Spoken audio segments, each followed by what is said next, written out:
sont au plus bas. 40 000 hommes. Les forces de l'ordre françaises sont près de 3 fois plus importantes. Pour assurer leur sécurité et réprimer communistes, juifs et résistants, les Allemands ont donc plus que jamais besoin de la police de Vichy.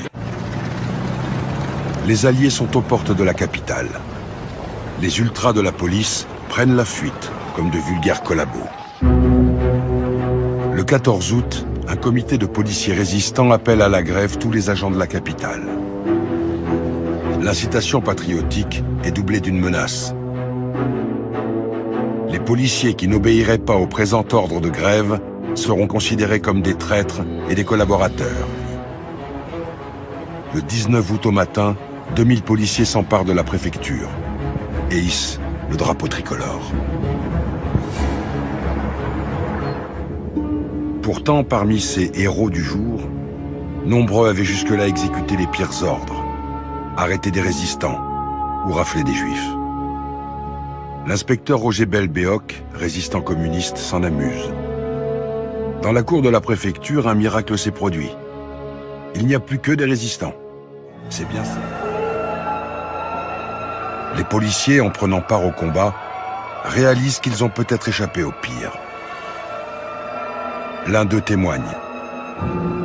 La participation de la police à la libération de Paris a été une action nécessaire. Dans le cas contraire, il y aurait eu de nombreux gardiens de la paix et gradés qui se seraient retrouvés pendus à des crochets de boucher tant ils avaient laissé de mauvais souvenirs aux Parisiens. Ce qui est sûr, c'est que si nous étions restés passifs, on nous aurait fait notre fête. Le nouveau pouvoir avait trop besoin de la police pour maintenir l'ordre. Et celle-ci avait trop besoin du nouveau pouvoir pour faire oublier son rôle pendant l'occupation. Toutes les grandes réformes engagées par Vichy dans le domaine de la police sont maintenues.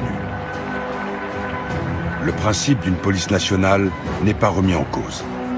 La modernisation se poursuit.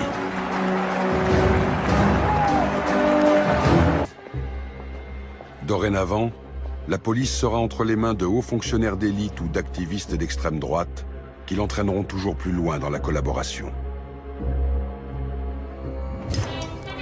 Pur produit de l'administration coloniale, Marcel Pérouton a régenté d'une main de fer le Maroc, puis la Tunisie. Il sera l'homme de la Révolution nationale.